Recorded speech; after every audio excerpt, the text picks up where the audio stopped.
कि वो पगड़ी पहनाएंगे, साथ में हुड्डा साहब रहेंगे और हुड्डा साहब उनको एक मोमेंटो जो राजीव जी की हैंड पेंटिंग है बहुत बड़ी, उनके वो एक तरह से मोमेंटो दे करके उनका स्वागत करेंगे। आदरणीय उदय भान जी और तो भूपेंद्र सिंह हुड्डा जी से मेरा निवेदन है कि वो पगड़ी पहना करके राहुल जी को सम्मानित करें।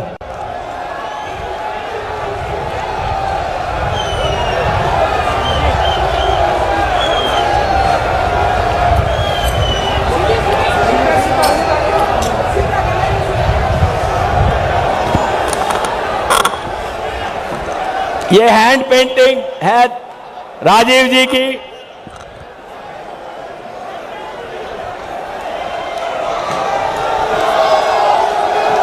और अब खड़गे साहब को पीसीसी अध्यक्ष पगड़ी पहना करके सम्मानित करेंगे और साथ ही पगड़ी पहना करके खड़गे जी को सम्मानित करेंगे पीसीसी अध्यक्ष।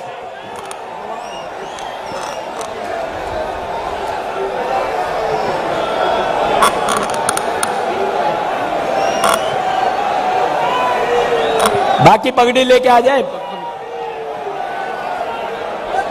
बाकी पगड़ी लेके आ जाए जल्दी ले, वो डब्बे में रखी है पगड़ी, पगड़ी लेके आए पगड़ी। अब केसी वेणुगोपाल जी को पीसीसी अध्यक्ष पगड़ी पहना करके सम्मानित करेंगे केसी वेणुगोपाल जी को। दिग्विजय सिंह जी को पगड़ी पहना करके सम्मानित करेंगे पीसीसी अध्यक्ष।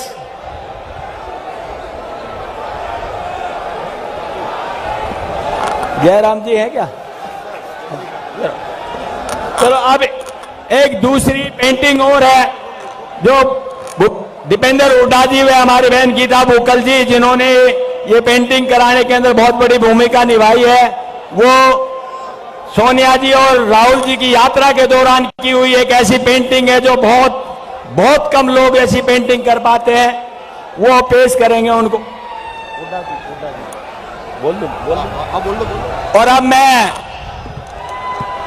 निवेदन करूंगा आदरणीय जो भूपेंद्र सिंह हुड्डा जी से कि वो आए और आपको संबोधित करें। चौधरी भूपेंद्र सिंह हुड्डा जी।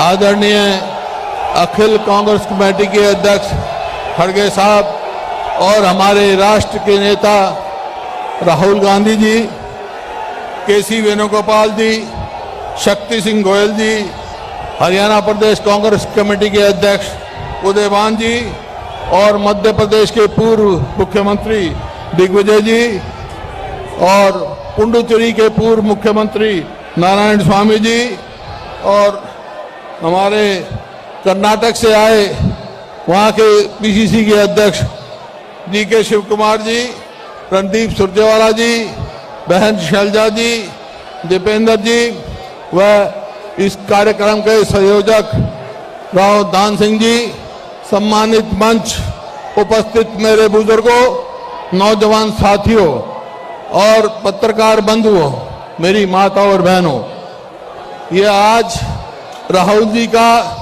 और खड़गे जी का पानीपत की ऐतिहासिक भूमि पर आने पर मैं हार्दिक स्वागत करता हूं और धन्यवाद करता हूं। 3000 किलोमीटर चल के राहुल जी आज इस ऐतिहासिक भूमि पर पहुंचे हैं। ये पानीपत एक ऐतिहासिक शहर, ऐतिहासिक जगह है। महाभारत में पांडवों ने इसको बताया था। पानीपत, सोनीपत, बिलपत, बागपत और इंद्रपत, 5 पतों में से ये पानीपत एक पत है। और ये आपस के जो भाईचारे वाले समुदाय, चिश्ती समुदाय की जन्मभूमि, कर्म भूमि है कलंदर जी की। और यहाँ पर उर्दू के बहुत बड़े कवि हाली साहब की यहाँ जन्मस्थली है। और यहाँ जैसा आपको पता है, हरियाणा में तो जय जवान जय किसान जय पहलवान, पहलवान का मतलब खिलाड़ी है। देश में एक गोल्ड मेडल लेने वाला नीरज चोपड़ा भी यहाँ का है। चोपड़ा हमारा है। और राहुल जी, ये जगह आपके परिवार से बहुत संबंध रखती। यहाँ पर अक्टूबर 2008 में सोनिया जी आई थी और यहाँ से ऐलान किया गया था कि सबको, शेड्यूल कास्ट को, बैकवर्ड क्लास को मुफ्त 100-100 गज के प्लॉट दिए जाएंगे। और कांग्रेस की सरकार में 3,82,000 दिए गए। आज इस सरकार ने बंद कर दिए। 30 मार्च 1987 को पूर्व प्रधानमंत्री, हमारे नेता दिवंगत श्री राजीव गांधी जी आए और उन्होंने जो ऑयल रिफाइनरी है उसका नींव का पत्थर यहां रखा। और 1978 में हमारी नेता श्रीमती इंदिरा गांधी यहां आई और जब 78 कांग्रेस बाहर हो गई थी तो यहाँ पानीपत के लोगों ने उनको नोटों में तोला था। यहाँ पानीपत में राजीव जी और 48 में महात्मा गांधी जी यहाँ आए। मैं एक बात कह सकता हूं कि ये पानीपत जो है, पानीपत में 3 युद्ध हुए, 1526, 1556 और 1600 में यहाँ युद्ध हुआ, 1761 में तीसरा। यहाँ जो युद्ध हुए, निर्णायक युद्ध हुए, ये फैसला ये नहीं किया उन्होंने कि कौन किसका पानीपत होगा, लेकिन इस भूमि में फैसला ये हुआ कि दिल्ली किसकी होगी। तो आज ये इतना जनसमूह जो खड़ा है और बहुत सारी हमारे ट्रैफिक रोक दिए गए हैं, ये आज खुद बता रहा है कि आने वाले समय में दिल्ली किसकी होगी। दिल्ली किसकी होगी? कांग्रेस की होगी आपकी दिल्ली।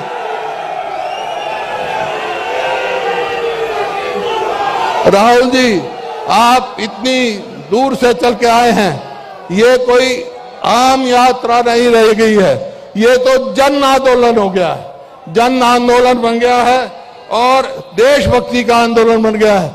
मैं आज आपके आने पर स्वागत भी करता हूं और ये आज जो हरियाणा की जनता खड़ी है इसकी तरफ से आश्वासन दिलाता हूं, जहां आप जाएंगे ये आपके साथ जाएंगे। इन शब्दों के साथ बहुत बहुत धन्यवाद। जय हिंद।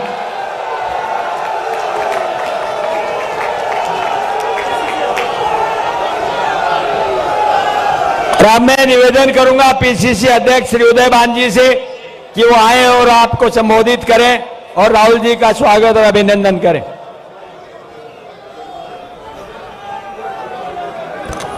जन जन की आशा और विश्वास के प्रतीक, जननायक, ऑल इंडिया कांग्रेस कमेटी के पूर्व अध्यक्ष, हम सबके नेता परम श्रद्धेय Shri Rahul Gandhi ji, all India Congress committee के बहुत ही सम्माननीय अध्यक्ष आदरणीय श्री मल्लिकार्जुन खड़गे जी, हमारे बीच में उपस्थित आदरणीय श्री केसी वेणुगोपाल जी, हमारे ऑल इंडिया कांग्रेस कमेटी की जनरल सेक्रेटरी बहन शैलजा जी, रणदीप सुरजेवाला जी, शक्ति सिंह जी, हमारे दिग्विजय सिंह जी और अन्य मंच पर सभी नेतागण, मैं आज की इस विशाल रैली में इस लाखों आदमी का जो जन समुद्र जो आपको देखने के लिए, सुनने के लिए उमड़ा हुआ है, मैं हरियाणा प्रदेश कांग्रेस कमेटी की तरफ से, हरियाणा प्रदेश की जनता की तरफ से आपका हार्दिक अभिनंदन करता हूं, आपका बहुत बहुत स्वागत करता हूं।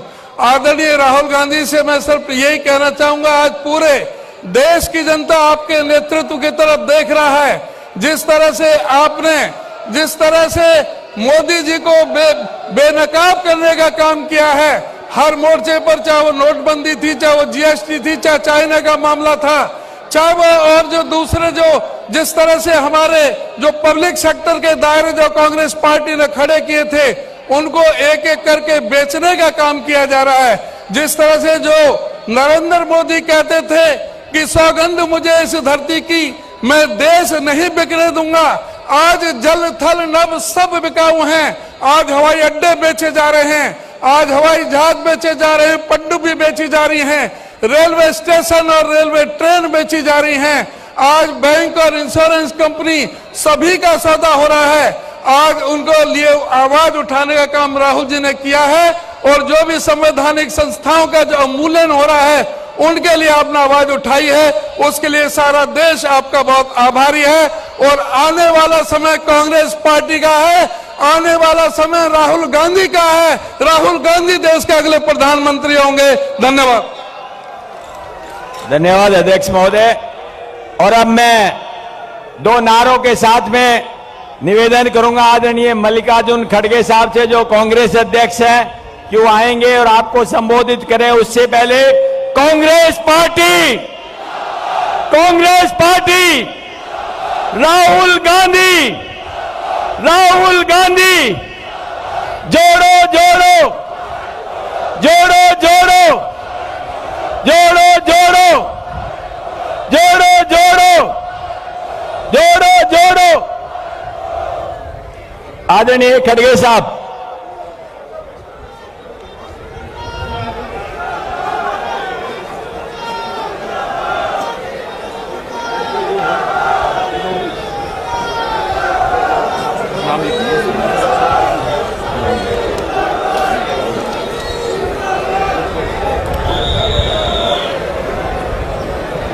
इस भारत जोड़ो यात्रा में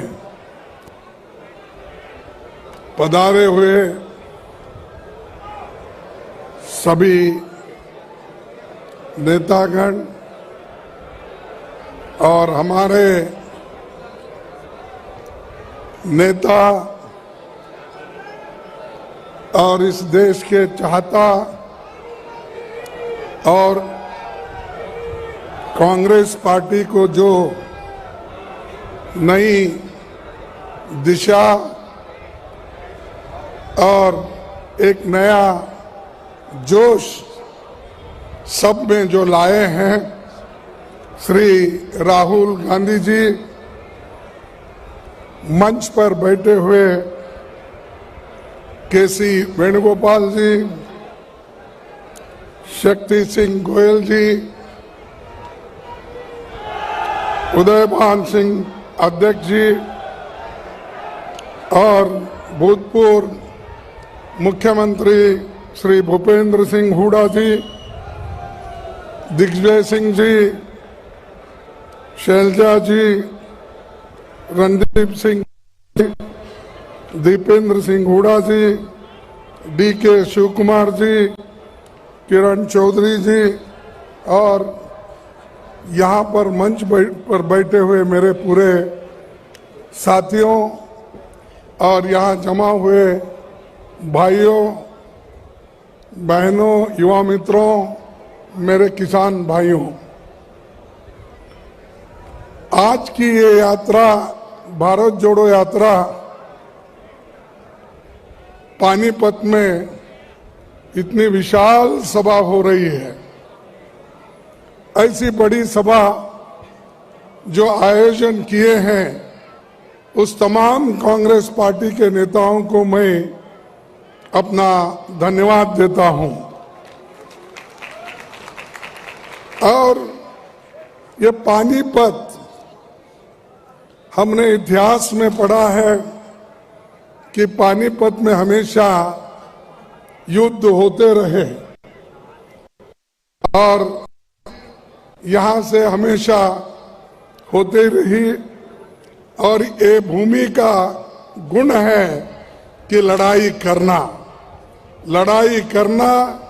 और जीतना।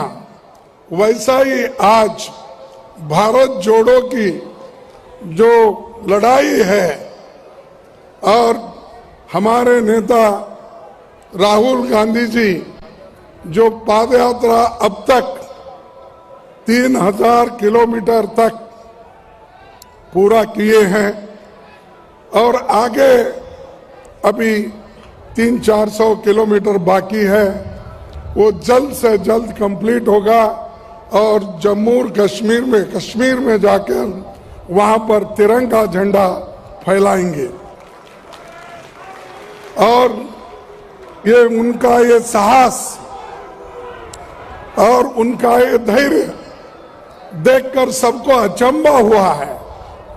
भाई हम तो राहुल गांधी जी को दिल्ली में देखते थे, एसी के कमरे में देखते थे, गाड़ी में देखते थे, लेकिन ये राहुल अलग निकले जो कन्याकुमारी से लेकर पानीपत तक अपना जो पादयात्रा पूरे किए हैं, ये इससे देखिए वो ठंडी में, पहले बारिश में, धूप में, हर तरह के सीजन में उन्होंने चलते रहा और उनके पीछे जो हमारे भारत जोड़ो यात्री हैं वो भी चलते रहे। इसीलिए मैं उनको बधाई देता हूं और ये जो उन्होंने हमारे युवकों में धैर्य साहस दिलाया है ये बहुत बड़ी बात है। लेकिन ये सब जो कुछ हो रहा है ये किसके लिए हो रहा है?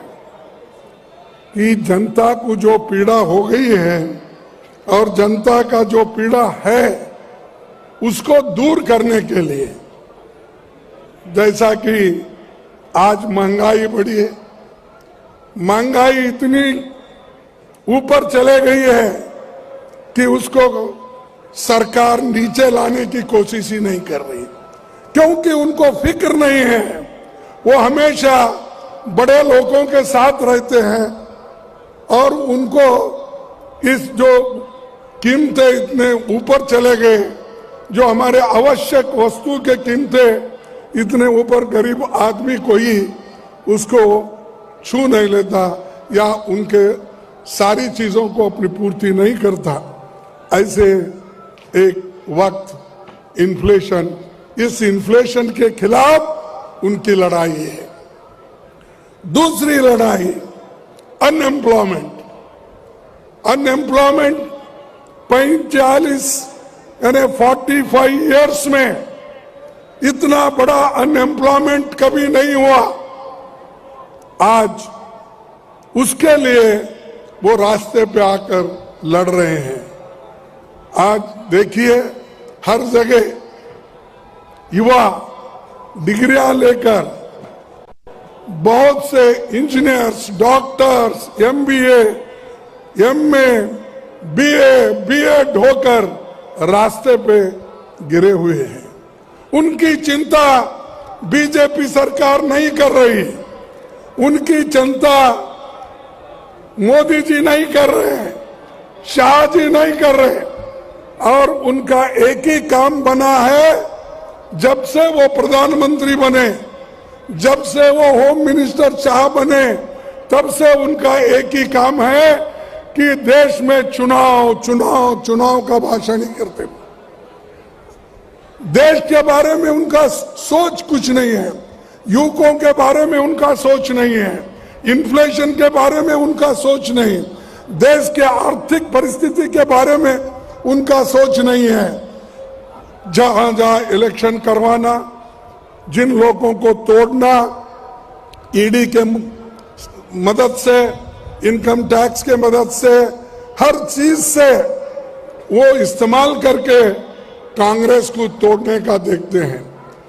राहुल जी के नेतृत्व में हम 6-7 स्टेट में हमारी सरकार आई थी, वहां के लोगों को किसने तोड़ा? किसने तोड़ा? बीजेपी के लोगों ने तोड़ा। किसी को पैसे देकर, किसी को लालच देकर, किसी को भड़का के, किसी को मिनिस्ट्री देकर, ऐसे चीज करके, और किसी को ईडी का डर दिखा के, इनकम टैक्स का डर दिखा के उन्होंने सारे सरकारें तोड़ दी। बात तो डेमोक्रेसी की करते हैं, लेकिन करते क्या है? डेमोक्रेटिकली जो चुने हुए सरकार है उनको एक एक करके गिराते जाते हैं और ऊपर से बोलते हम लोकतंत्र में विश्वास करते हैं। कहां है भैया आपका लोकतंत्र? हर जगह आप लोगों के वजह से, लोगों ने मदद करके जो सरकारें कांग्रेस सरकार बनाई उसको आप तोड़ते फिरते हो और भगवान का नाम तो लेते हैं, लेकिन इतना झूठ बोलते हैं। शायद ही कोई पॉलिटिशियन या कोई प्राइम मिनिस्टर, कोई होम मिनिस्टर आज तक इतना झूठ नहीं बोले। ये झूठों के सरदार है। हर 2 करोड़ नौकरियां देने का, ये सच है झूठ कि उन्होंने कहा भाई मुझे चुन के लाओ, मैं एक गरीब आदमी हूं, मैं देश को बनाऊंगा, हर एक लोगों को, इस देश में रहने वालों को 2 करोड़ युवाओं को हर साल नौकरी दूंगा। दिया नौकरी? नहीं, आपको मिला होगा क्योंकि यहां लड़ाकू लोग ज्यादा है, लड़ने वाले हैं, इसलिए मिला होगा 2 करोड़। आपको नहीं मिला। 15 लाख देने का वायदा मिला, 15 लाख नहीं। अब क्या कर रहे हैं? त्रिपुरा में इलेक्शन है, वहां शाह जाते हैं, वो कहते हैं भाई राम मंदिर बन रहा है, 1 तारीख उसका उद्घाटन है। अरे ठीक है, सभी लोग तो भगवान में आस्था रखते हैं, लेकिन आप क्यों घोषणा करते हैं इसकी? वो भी चुनाव में, और आने वाले चुनाव में वो ये कह रहे हैं कि मई में चुनाव रहता है तो 1 जनवरी में वहां राम मंदिर का उद्घाटन होगा। आप कौन होते भाई बोलने का? क्या राम मंदिर के पुजारी हैं आप? क्या राम मंदिर के वहां महंत हैं आप? वहां के महंत लोग बोलने दो, साधु संत बोलने दो। आप क्यों हैं? आप पॉलिटिशियन हैं। आप देश को सुरक्षित रखना, कानून की व्यवस्था रखना, लोगों के पेट भरना और किसानों का दाम देना आपका काम है। किसानों को भी बोले कि आपका दाम दुप्पट होगा दुप्पट। एमएसपी बढ़ाएंगे, बढ़ाए नहीं। तो ये सारी चीजें वो बोलते जाते हैं और ये सब, और बाद में ये कहते हैं अरे भाई ये तो इलेक्शन के जुमले हैं।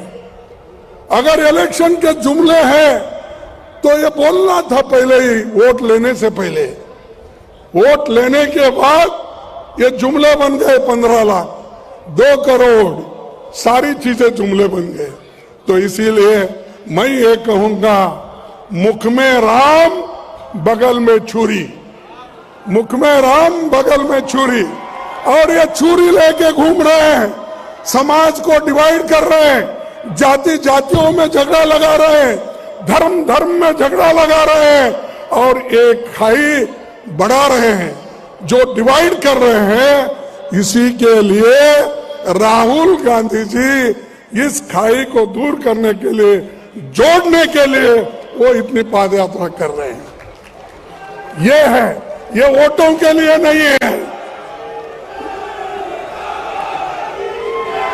ये वोटों के लिए नहीं है, ये देश के हित के लिए है, आपके हित के लिए है, किसानों के हित के लिए है, युवाओं के हित के लिए है, महिलाओं के हित के लिए है, दलितों के हित के लिए है।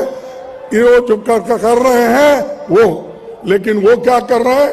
वोटों के लिए कुछ भी बोलो, क्योंकि लोग सुनते हैं और वो ये चाहते हैं कि जब तक लोग सुनते रहेंगे, वोट देते रहेंगे, ऐसे ही जुमले बोलते रहेंगे। ये उनका एक वादा है और उसी से निभाने की कोशिश कर रहे हैं। मैं एक बात कहूंगा कि भाई ये कभी भी, एक कवि ने कहा है, क्या कहा है, मैं उस लेखक का एक सेंटेंस यहां पर उच्चारण करूंगा। था तुझे गुरूर अपने लंबे होने का ए सड़क, था तुझे गुरूर अपने लंबे होने का ए सड़क, राहुल के हौसले ने तुझे पैदल की नहीं नाप दिया। था तुझे गुरूर अपने लंबे होने का ए सड़क, सड़क बोल रही थी मैं इतना लंबा हूं, और वो उस पे गुरूर था उसको, लेकिन राहुल के हौसले ने तुझे पैदल ही नाप दिया, चल के ही नाप दिया। तुम कितने लंबे हो मैं देखता हूं। तो कन्याकुमारी से कश्मीर तक वो चलते जा रहे हैं, और हम सबको उनके मदद में, उनके सपोर्ट में आना चाहिए। और युवकों को मैं खास करके विनती करता हूं कि अभी बहुत से चीजें हैं बोलने के लिए, लेकिन वक्त हुआ है, हमको पहुंचना भी है, राहुल जी भी आने वाले हैं, इसीलिए मैं ज्यादा वक्त न लेते हुए मैं इतना ही कहूंगा कि यहाँ के युवकों को फंसाने की कोशिश चली। अग्निपथ का उन्होंने एक विचार लाकर अब सबको स्टाइपेंडरी ग्रेजुएट, किसी को मिलिट्री नहीं, फौजी नहीं कहलाएंगे, वो सिर्फ उनको एक सर्टिफिकेट दिया जाएगा और वो सर्टिफिकेट लेके ही वो फिरते रहेंगे, नौकरी नहीं। 30 लाख नौकरियां इस देश में खाली है, चाहे डिफेंस हो, चाहे स्कूल्स हो, चाहे कॉलेजेस हो, चाहे सिविल सर्विस में हो, 30 लाख। लेकिन मोदी जी नहीं देंगे, वो इसलिए नहीं देंगे, 30 लाख में से 15 लाख नौकरियां schedule caste, schedule tribe, backward class के लिए जाएंगे। तो इसीलिए वो चाहते हैं अगर 15 लाख लोग गरीब अगर घर बसाएंगे, मजबूत होंगे, आर्थिक दृष्टि से मजबूत होंगे, तो हमारी परेशानी बढ़ जाएगी। इसीलिए वो 30 लाख नौकरियां नहीं भर रहे, ऐसे छोटी मोटी स्टाइपेंड देके लोगों को गुमराह कर रहे हैं। तो इसलिए दोस्तों, ऐसे सरकार को भी सबक सिखाना है और हमारा काम है और मजबूती के साथ रहना है। देश को बचाने वाले हम लोग हैं और देश के लिए कभी वो लोग नहीं लड़े, आजादी के लिए नहीं लड़े, अपनी कुर्बानी नहीं दिए, लेकिन सब कुछ किया कांग्रेस ने। और कांग्रेस जो की है उसका फायदा उठाकर आज हर जगह घूम रहे हैं। एक प्राइम मिनिस्टर निकलता है तो 100 गाड़ियां उसके पीछे। अरे क्यों भाई, पहले के प्राइम मिनिस्टर भी जाते थे, कितने गाड़ियां, 8, 10, 15 कुछ रहते थे। आज होम मिनिस्टर भी निकलता है, उसके पीछे भी 50 गाड़ियां। और हम यहां पर पानीपत पहुंचना चाहते थे हेलीकॉप्टर में, तो हमको क्लियरेंस भी जल्दी नहीं मिलता। ये बात चल रही है। इसलिए दोस्तों, और ज्यादा कुछ न बोलते हुए इतना ही कहूंगा, हम सब मिलकर रहेंगे, एकजुट रहेंगे, फिर कांग्रेस को लाने की पूरी कोशिश करेंगे। यही मैं आपसे प्रार्थना करता हूं। जय हिंद, जय कांग्रेस। धन्यवाद आदरणीय खड़गे सर।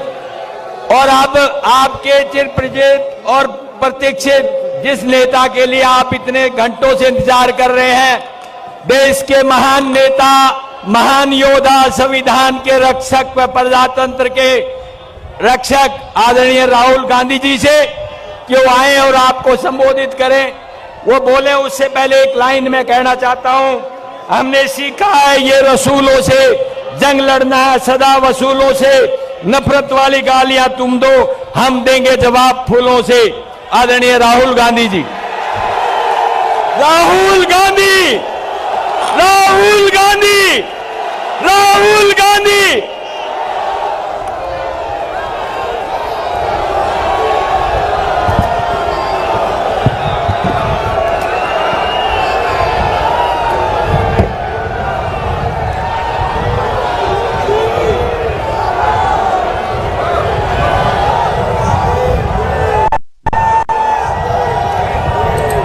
खारगे जी, केसी वेणुगोपाल जी, शक्ति सिंह जी, उदयबान जी, भूपिंदर हुड्डा जी, कुमारी सैलजा जी, रणदीप सुरजेवाला जी, दीपेंद्र हुड्डा जी, दिग्विजय सिंह जी, डीके शिव कुमार जी, नारायण स्वामी जी, स्टेज पे कांग्रेस पार्टी के सब वरिष्ठ नेता,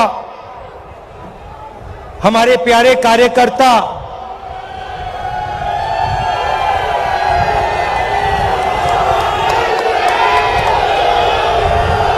मतलब दूसरा नाम आपका, प्यारे कार्यकर्ता का दूसरा नाम बब्बर शेर और शेरनिया। प्रेस के हमारे मित्रों,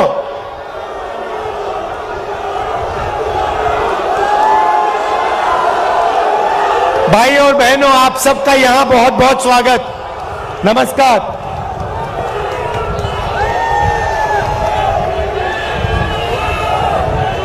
अब 112 दिन हो गए कि यात्रा कन्याकुमारी से शुरू हुई और आज यहां पानीपत में ऐतिहासिक हिस्टोरिकल जगह में आज हम यहां सुबह चले हैं। आपने इतना प्यार दिया, बहुत जबरदस्त स्वागत किया आपने, और आप हजारों लोग हमारे साथ चले, इसके लिए मैं आपको दिल से धन्यवाद करना चाहता हूं।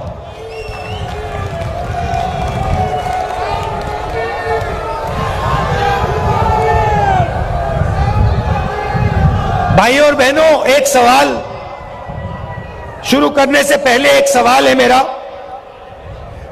हिंदुस्तान की आबादी कितनी है? कितनी आबादी है? सुनाई नहीं दे रहा। कितने लोग रहते हैं देश में?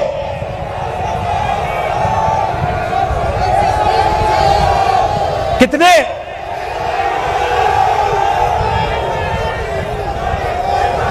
140 क्या?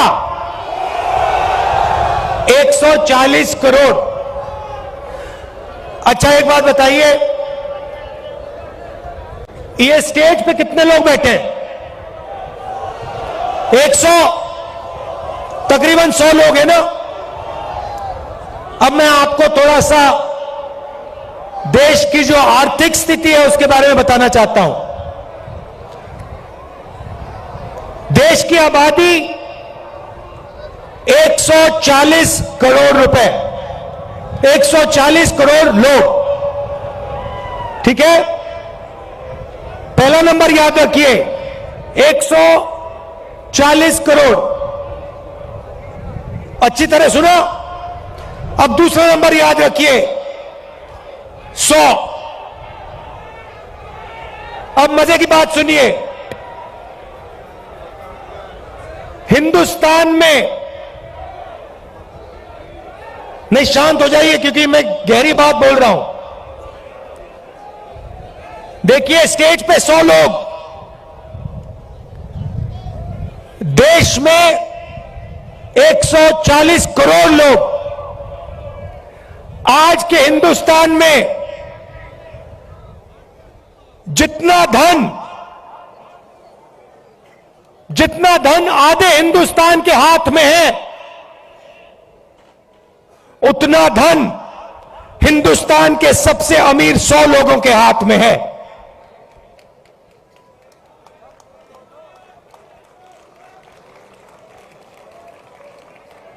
जितना धन आधे हिंदुस्तान के पास है, उतना धन हिंदुस्तान के सबसे अमीर 100 लोगों के हाथ में है।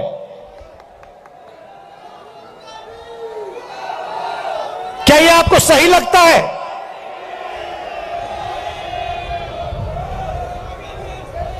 क्या आपको इसमें न्याय दिखाई देता है?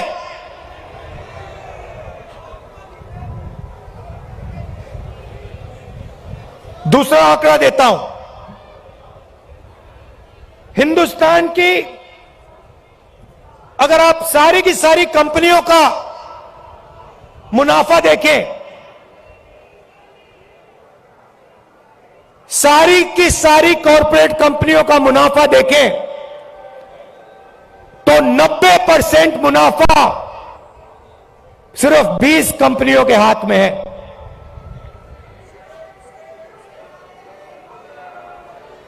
मतलब 90% मुनाफा 20 कंपनियों के हाथ में, और इस देश का आधा धन 100 लोगों के हाथ में। यह है नरेंद्र मोदी जी के हिंदुस्तान की सच्चाई।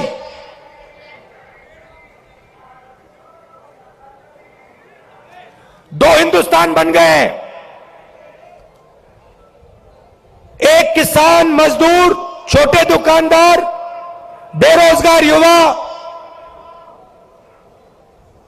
इनका, इसमें करोड़ों लोग रहते हैं।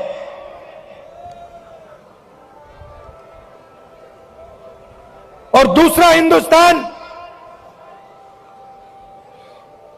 200-300 लोगों का हिंदुस्तान, 200-300 लोगों के हिंदुस्तान के पास पूरा का पूरा धन, आपके पास कुछ नहीं।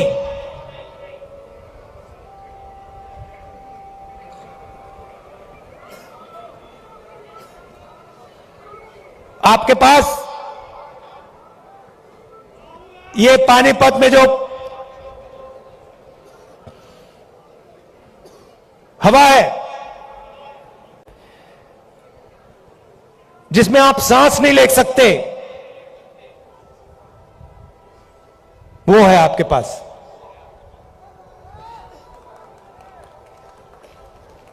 ताली बजा रहे हो भैया, कैंसर है ये। आपको भी हो रहा है, सबको हो रहा है। अच्छा, पहले क्या था? पहले ये जो आपका शहर है स्मॉल और मीडियम इंडस्ट्री का सेंटर था। यहां पे हजारों छोटे बिजनेस चलते थे, लाखों लोगों को रोजगार मिलता था।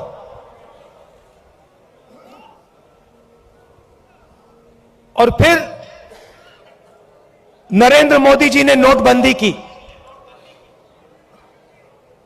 गलत जीएसटी लागू की,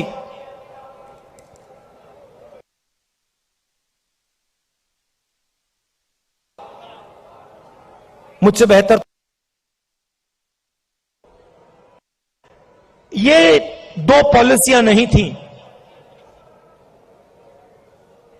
नोटबंदी और जीएसटी पॉलिसियां नहीं, छोटे स्मॉल और मीडियम बिजनेस वालों को खत्म करने के हथियार। और ये सिर्फ पानीपत में नहीं हुआ, हरियाणा में नहीं हुआ, ये पूरे देश में इन दो हथियारों ने जो देश को रोजगार देते थे, स्मॉल और मीडियम बिजनेस जो चलाते थे, इन दो हथियारों ने उनकी रीढ़ की हड्डी तोड़ दी, उनको खत्म कर दिया। और आज 21वीं सदी में हरियाणा बेरोजगारी का चैंपियन है। आपने सबको पीछे छोड़ दिया बेरोजगारी में। कितना भैया? 38%।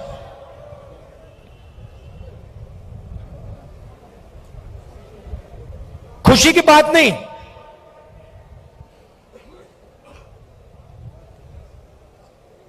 हरियाणा का जो युवा है, युवा शक्ति है, सारी की सारी जाया हो रही है।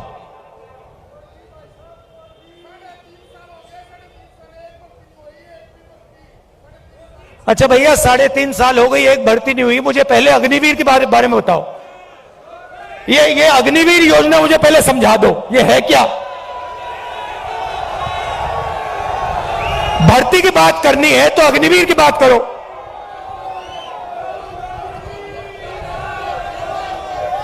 ये कहते हैं, पहले कहते हैं हम देशभक्त हैं,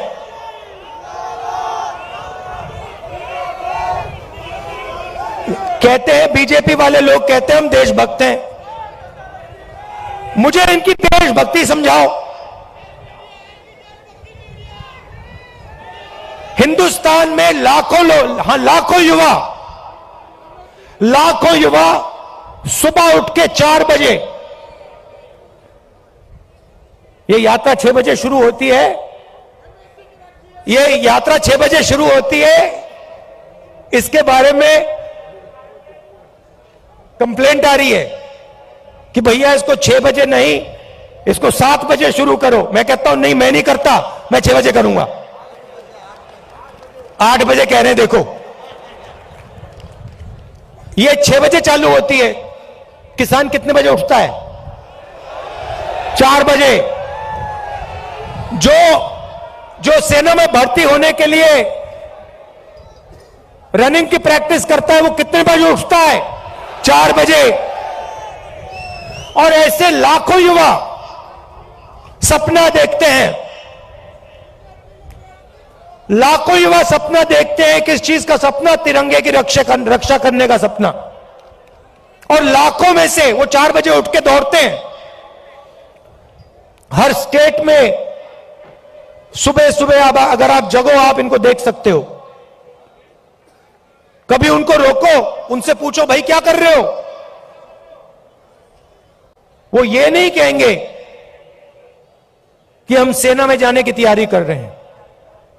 वो कहते हैं हम तिरंगे की रक्षा करना चाहते हैं, वो कहते हैं। अब लाखों युवा दौड़ते हैं हर स्टेट में 4 बजे सुबह। उनमें से पहले 80,000, तकरीबन हर साल 80,000 चुने जाते थे।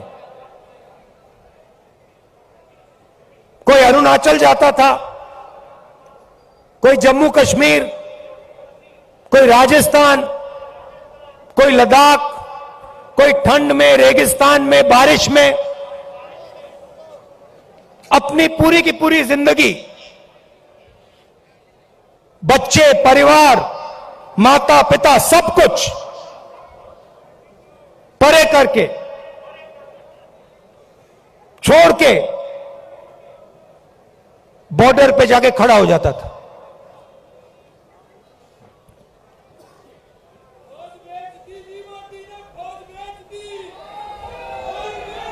नहीं, सुनो, बात सुनो। वो बॉर्डर पे खड़े होते थे, वहां पे तूफान आ जाए, बर्फ गिर जाए, गोली लग जाए, बम फट जाए, कुछ नहीं।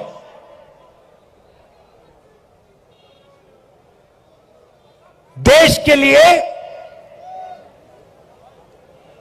अपना खून देने के लिए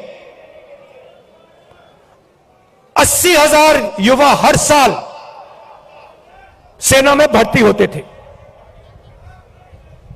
अब उनको पहले सेना क्या देती थी? सबसे पहले सेना उनसे कहती थी, देखो एक दिन ऐसा आ सकता है जब आपको हिंदुस्तान के लिए लड़ना पड़ेगा, शायद आपको शहीद होना पड़ेगा, मगर हम आपको एक बात की गारंटी देंगे कि दुनिया में सबसे बेहतर ट्रेनिंग हिंदुस्तान की सेना को, वायुसेना को, नेवी को हम देंगे। यह पहला वायदा हुआ करता था। यह पहला वायदा हुआ करता था उन 70,000 युवाओं।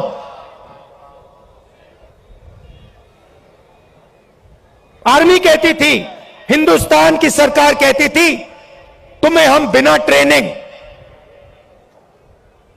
दुश्मन के सामने कभी नहीं खड़ा होने देंगे, क्योंकि हम तुमसे प्यार करते हैं, हम तुम्हारा आदर करते हैं, हम तुम्हारे खून की रक्षा करना चाहते हैं। बिना ट्रेनिंग हम आपको कभी नहीं भेजेंगे, मर जाएंगे मगर नहीं भेजेंगे। पहला वायदा। दूसरा वायदा, 15 साल आपको सर्विस मिलेगी। 15 साल आपको सर्विस मिलेगी। अगर आपको इतनी सी भी चोट लगी, इतनी सी चोट लगी उंगली पे, हम आपकी रक्षा करेंगे। जो भी आपको चाहिए हम आपको दे देंगे। यह था दूसरा वायदा। तीसरा वायदा, आपने इस देश के लिए अपना पूरी जिंदगी दे दी, पूरी की पूरी आपने जिंदगी दी, आपने अपने बच्चे दे दिए, माता पिता दे दिए, परिवार दे दिया, अपने सारे के सारे सपने दे दिए इस तिरंगे को रक्षा करने के लिए। ठीक है, हम आपको पेंशन देंगे, और जब आप गांव में वापस जाओगे, जब आप गांव में वापस जाओगे, तो हम आपको एक्स सर्विसमैन का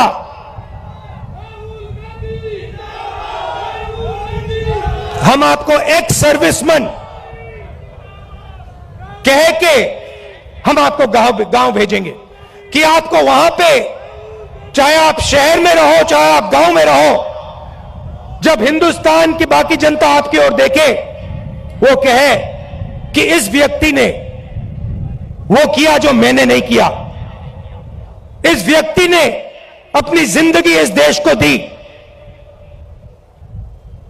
अपना खून इस देश को दिया, अपने सपने इस देश को दिए, और इसीलिए मैं इस व्यक्ति का आदर करूंगा, इसका रिस्पेक्ट करूंगा। ये 3 वायदे हिंदुस्तान की सरकार, हिंदुस्तान की जनता अपनी सेना, अपनी वायुसेना और अपनी नेवी के हर व्यक्ति को देती थी। अब अग्निवीर योजना ने, नहीं सुनिए, अग्निवीर योजना ने ये तीनों के तीनों वायदे तोड़ दिए हैं। अग्निवीर योजना क्या कहती है? उन्हीं 70,000, उन्हीं लाखों युवाओं से कहती भैया 80,000 तो नहीं लेंगे, 40,000 लेंगे। और वो जो 15 साल की बात थी, वो जो सर्विस की बात थी, उसे भूल जाओ। 4 साल बाद, पहले 80,000 लिए जाते थे, 4 साल बाद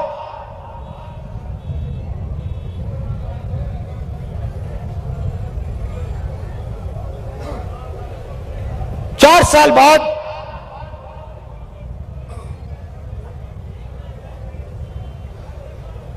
हम 75% को वापस भेज देंगे, निकाल देंगे, बस 25% हम रखेंगे।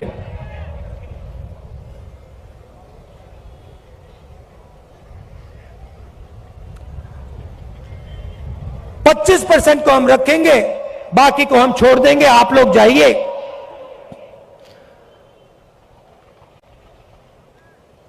बेरोजगार हो जाइए। अच्छा, जो पहले हम ट्रेनिंग देते थे, जो सैनिक को तैयार करने में 5, 10, 15 साल लगते हैं, मिसाइल चलाने में, रॉकेट चलाने में, हथियार को ठीक से चलाने में जो टाइम लगता है उसको भूल जाइए। सिर्फ 6 महीने की ट्रेनिंग की जरूरत है।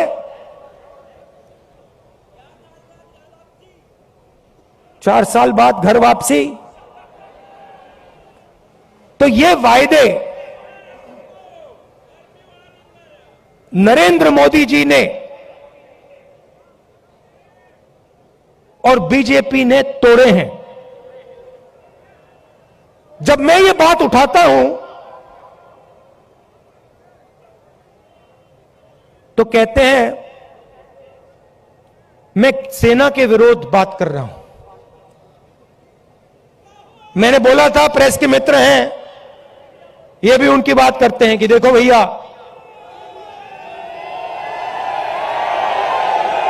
समझ गए आप, मैं सेना की बात उठा रहा हूं। मैं कह रहा हूं कि 15 साल आप सर्विस देते थे, 80,000 युवाओं को देते थे,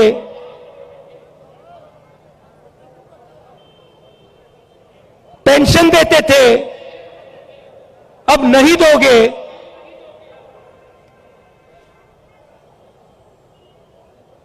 पहले ट्रेनिंग देते थे, सालों के लिए ट्रेनिंग देते थे, अब 6 महीने की ट्रेनिंग दोगे। अग्निवीर योजना वो लाए और मैं सेना के खिलाफ बात कर रहा हूं। मैं सेना की रक्षा कर रहा हूं, मैं सेना का आदर कर रहा हूं।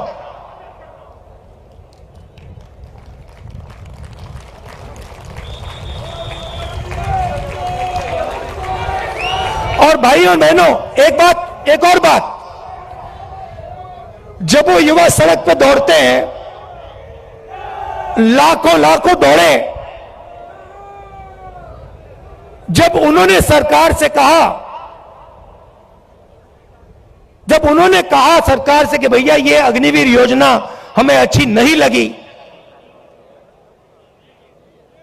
हम आर्मी में देश की रक्षा करना चाहते हैं, तो फिर सरकार ने क्या किया आप जानते हो? सरकार ने कहा कि इनके अगर चेहरे कैमरा पे आ गए, जो धरना दे रहे थे, अगर इनके चेहरे कैमरा पे आ गए तो इनको कोई सरकारी नौकरी नहीं मिलेगी। और धमकाया उनको कि बाहर मत आओ, अग्निवीर के बारे में सच्चाई मत बोलो, नहीं तो तुम्हें सरकारी रोजगार नहीं मिलेगा।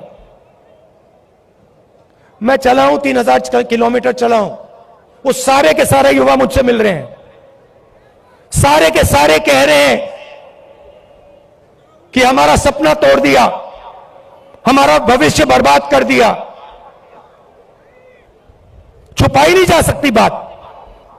हरियाणा 10%, सेना को 10% हरियाणा लोग देते हैं, आप देते हो।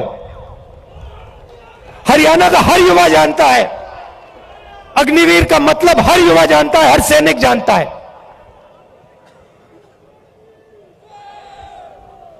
यह सच्चाई है। अच्छा, अग्निवीर को छोड़िए, रोजगार के 2-3 और रास्ते हैं।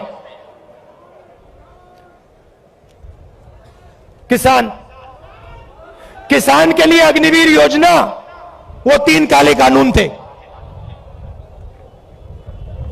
जो सेना के लिए अग्निवीर है, वो किसानों के 3 कानून थे। सारे के सारे किसान खड़े हो गए, काले कानूनों के खिलाफ खड़े हुए, आप सब खड़े हुए, हम खड़े हुए, याद है आपको? और जब किसान खड़े हुए, नरेंद्र मोदी जी ने क्या कहा? गलती हो गई, मुझसे गलती हो गई, नरेंद्र मोदी जी कहते हैं, गलती हो गई।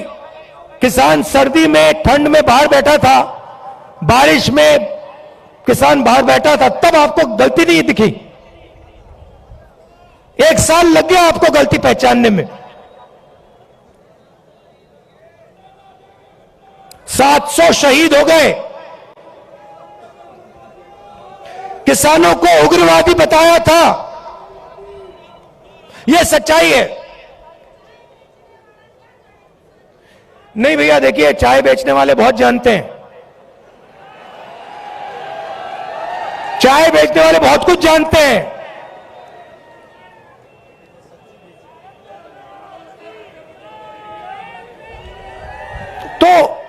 तो देखिए, फिर कहते हैं, बीजेपी वाले लोग कहते हैं, मैं आपको बताता हूं, देखिए, बीजेपी वाले लोग कहते हैं कि देखिए, ये जो यात्रा है, इसका क्या फायदा है? ये यात्रा कन्याकुमारी से कश्मीर क्यों चला जा रहा है?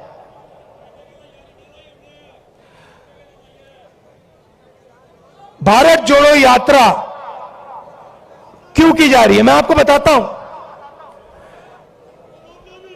क्योंकि इन्होंने पूरे देश में डर और नफरत फैलाने का काम किया है। जहां भी ये जाते हैं, चाहे वो नोटबंदी हो, गलत जीएसटी हो, इनकी सब योजनाएं डर फैलाती हैं। डर फैलाते हैं और फिर उस डर को नफरत में बदल देते हैं। तो सबसे पहले भारत जोड़ो यात्रा ने इस नफरत के खिलाफ, डर के खिलाफ एक दूसरा रास्ता दिखाया है। इस यात्रा में कोई नफरत नहीं है, आपको नहीं दिखेगी, ढूंढ लो। यहां पे सब हिंदुस्तानी चल रहे हैं, हिंदू, मुस्लिम, सिख, ईसाई, सब, हर जात के लोग, हर धर्म के लोग, हर भाषा बोलने वाले लोग एक साथ चल रहे हैं, प्यार से चल रहे हैं, मोहब्बत से चल रहे हैं। कोई गलत बात नहीं बोल रहा है, कोई गिरता है तो कोई सवाल नहीं पूछता, भैया तुम्हारा धर्म क्या है, तुम्हारी जात क्या है, ना, एकदम उठा देते हैं, मदद करते हैं। सारे रास्ते में, हर स्टेट में जब हमारे लोगों को चोट लगती है, कोई ना कोई उनकी मदद करता है। आम जनता खाना देती है, पानी देती है, मदद करती है। ऐसा हिंदुस्तान हमें चाहिए। मैंने बोला, उन्होंने पूछा क्या कर रहे हो?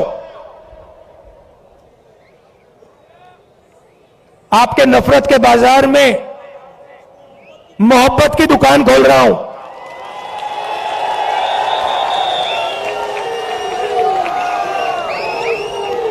नफरत के बाजार में मोहब्बत की दुकान सिर्फ मैं नहीं खोल रहा हूं, करोड़ों हिंदुस्तानी खोल रहे हैं, आप लोग खोल रहे हो। ये देखो, मैं टी शर्ट पहना हूं, ये तो शर्ट भी नहीं पहने।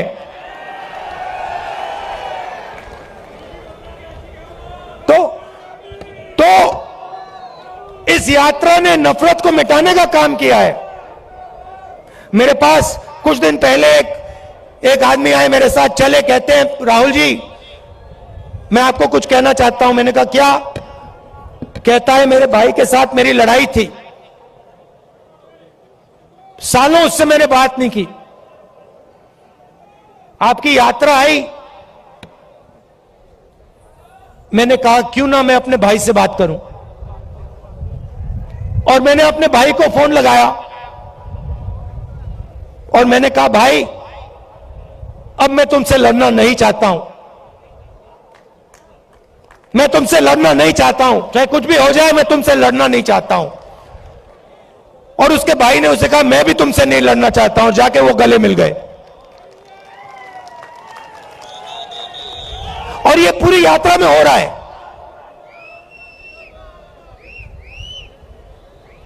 बहुत सारे लोग मेरे पास आए, मेरा पुराना मित्र था, उससे मैं लड़ गया, मैंने उससे दोस्ती कर ली। मेरा भाई था, मैंने उससे दोस्ती कर ली। तो सचमुच में ये यात्रा भारत को जोड़ने का काम कर रही। वो मीडिया नहीं दिखाती भैया, भैया कैसे दिखाएंगे बेचारे। भैया एक बात बताओ, भैया एक बात बताओ, आप देखो, आप समझो बात।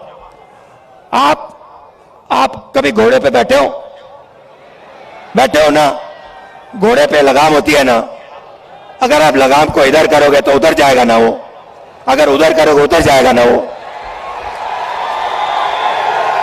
लगाम लगी हुई है भाई, वो कभी इधर खींचे वो उधर भाग जाते हैं, कभी उधर खींचे उधर भाग जाते हैं।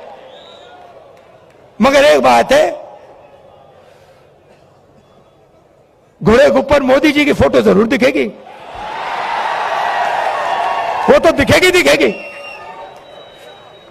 तो भैया अब बेचारे के ऊपर लगाम लगा हुआ है, वो क्या करें, उनकी गलती नहीं है, इनको भी जीना है, खाना खाना है, बच्चों की देखभाल करनी है, करनी तो है ना, सही बात है।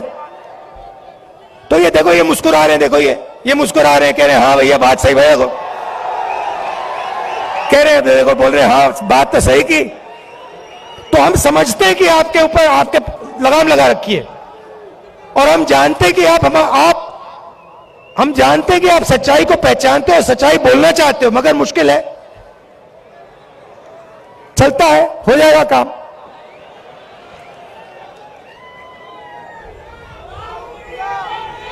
तो दूसरी बात, भारत जोड़ो यात्रा का दो और लक्ष्य हैं। एक, नफरत के खिलाफ खड़ा होना,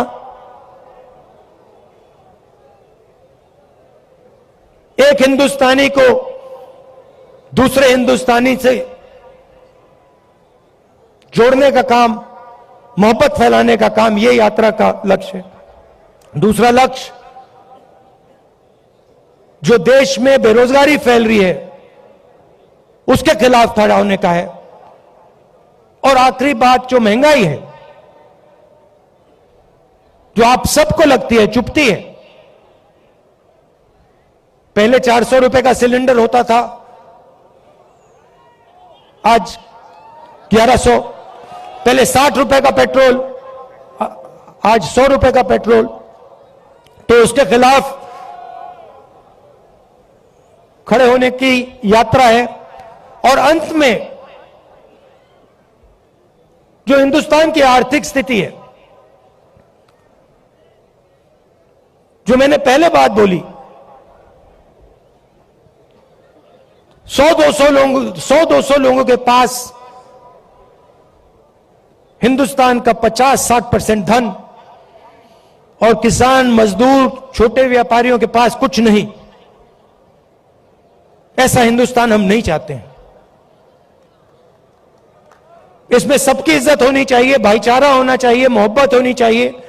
मिलकर यह देश आगे जा सकता है, किसी का भी मुकाबला कर सकता है, किसी भी देश का मुकाबला कर सकता है। तो यह हमारा लक्ष्य था। और आपने इतना समर्थन दिया, इतना प्यार दिया, इतना प्यार दिया, इसके लिए मैं आप सबको धन्यवाद कहना चाहता हूं। आखिरी बात, एक मैंने सोचा, अभी बोल रहा था तो मैंने सोचा, देखिए आप सबके पास भाई बहन रिश्तेदार हैंगे ना, मजदूर, गरीब आदमी, बिल्कुल।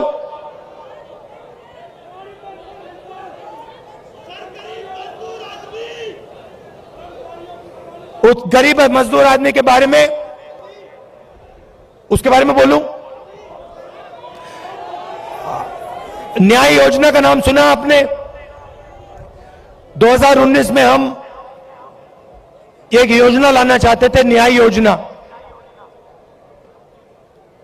हर गरीब व्यक्ति के बैंक अकाउंट में 72,000 रुपए साल के सीधा बैंक अकाउंट में, गरीब मजदूरों के बैंक अकाउंट में, गरीब किसानों के बैंक अकाउंट में, सबके बैंक अकाउंट में।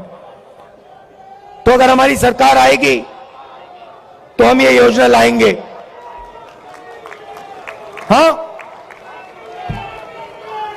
तो आप सबका दिल से धन्यवाद करना चाहता हूं। और देखिए, जैसे वो व्यक्ति मेरे पास आया था, उसने कहा था मुझे कि मैंने अपने भाई से फिर से रिश्ता बना दिया।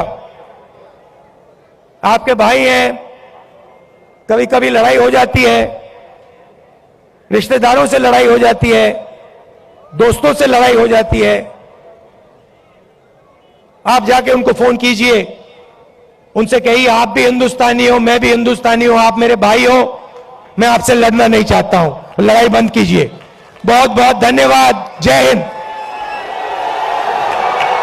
धन्यवाद राहुल जी आपके शानदार अभिवादन के लिए। और अब मैं निवेदन करूंगा बुल्ले शाह जी से और भाई छोकर जी से कि वो एक मूर्ति जो स्वर्गीय इंदिरा जी की है, जो 1978 में यहाँ पधारी थी, वो आपको समर्पित करना चाहते हैं। बुल्ले शाह साहब और छोकर साहब, विपुल उनके साथ रहेंगे। विपुल साहब। मैं सभी की तरफ से आप सबका बहुत बहुत धन्यवाद करता हूं, इतनी भारी संख्या में आए। और यहाँ पानीपत में धर्म सिंह छोकर जी, बलबीर विधायक जी और वीरेंद्र पाल शाह जी का भी बहुत बहुत धन्यवाद करता हूं, उन्होंने यहाँ किया। बहुत बहुत धन्यवाद। जय हिंद।